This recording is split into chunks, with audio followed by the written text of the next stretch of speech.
Hey guys, I'm James from the Omnic Post with an update on Overwatch 2. Blizzard promises to clear up some things about the competitive system. With Overwatch 2, Blizzard introduced Competitive 2.0, a slew of changes that were meant to bring competitive play in Overwatch to a next level. New ranks, new systems, a soft reset. But up till now, it has not been the big success that we were all hoping for. Now, it needs to be said that this perception is being created by the most vocal part of the community. I mean, there are definitely a bunch of people out there that just grind, play the game in competitive, and do not care about any of this, which is fine. And while I usually try and take this into account, by not waving the "We are doomed" flag for every feature that is failing, this might actually be one of those rare cases where high-level play impacts all of us in a rather direct way. First off, let me make it very clear that I don't play competitive that much. See, the only times that I get to play is in the middle of the night after I've done all of these videos, which is not the best time to be playing competitive, since most people are either drunk or they have been licking those mushrooms on their bedroom wall. Or I get to play during my streams. But I play with my viewers and we're all on very different levels, so it is impossible to play competitive. So yeah, let's just state that I'm not 100% in my comfort zone. But I do read.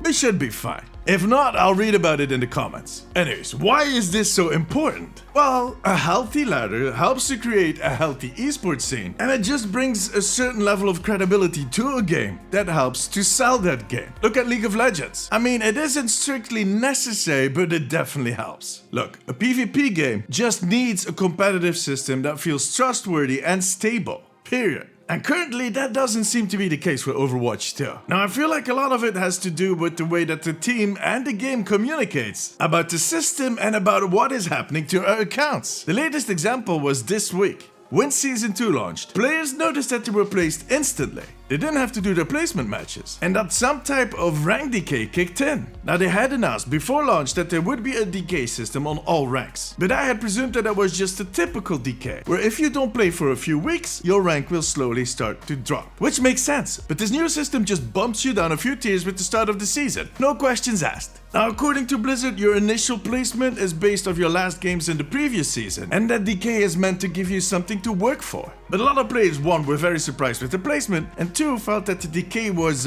inconsistent. They would drop 1 tier on DPS and 6 tiers on tank, for instance. Which probably has a reason, but nobody knows why, and that is frustrating. It kind of feels like somebody yoinking down your pants in the middle of your TED Talk about heated toilet seats. Why?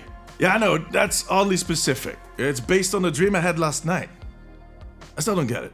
And what makes it extra frustrating is that we only know half the story. See, there are 2 numbers. Well, no, there are plenty of numbers, but in Overwatch competitive, there are 2 numbers that are important. Your matchmaking rating, or MMR, which is the important number. It basically states how good you are at the game according to the system. And it would also be the basis on which they match you with other players, which has not been going all too good by itself. A lot of people have been complaining in these first few months of Overwatch 2 that they were matched with the wrong people, or that the teams that they end up with do not reflect their skill level. Well, that last one, what is usually the case there is that people have a hard time accepting that they're not going to be pro players. But in this case, well, it seems that something definitely is going wrong for some players. Blizzard actually confirmed that by stating that they did some changes to the MMR system in the last few patches, including this last Season 2 patch. And you wouldn't change anything if nothing was wrong with it. But it is very hard to confirm what is happening there, since that number is hidden. So the only way to find out if you're really being matched with the wrong people is to either look at the team's skill level, which is very subjective, or to look at the rank. Well,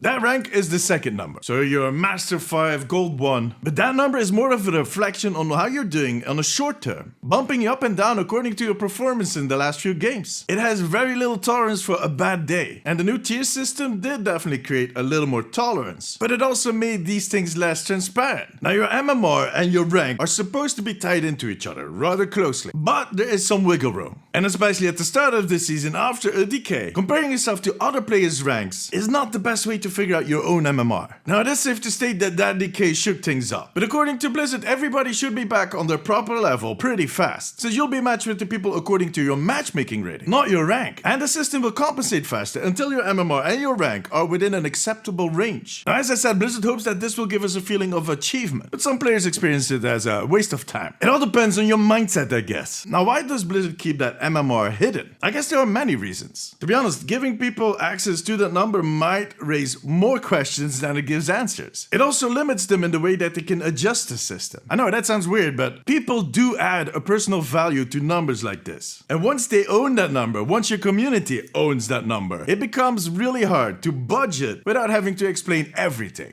But it is starting to catch up with them, and they seem to recognize that. They made a social media post kind of explaining what is going on, and confirming yet again that the matchmaking rating is the important number here, but also vowing to do better on explaining how the whole system works. Look, Competitive 2.0 was an attempt at creating a platform that brings both joy and a healthy competitive scene. And they tried a lot of new stuff, and I think most of it is happening behind the scenes. They are also adjusting as they get feedback. So we, from our end, need to give them time, I guess. Because making quick decisions with numbers is always risky. Second, we as a community are giving feedback, but we only know half the story. Maybe even less. Even the most experienced players. I think we need to trust in Blizzard. They want to make this a fun and healthy system. Blizzard, on the other hand, should not overcomplicate it. I mean, don't turn this into a black box, where people put in effort and they get a result that they do not understand. Because that is the biggest joy killer you can get. And I do not think that systems like the Decay are going to bring that joy back. There must be better ways to do this. But what do I know? I'll just go back to quick play.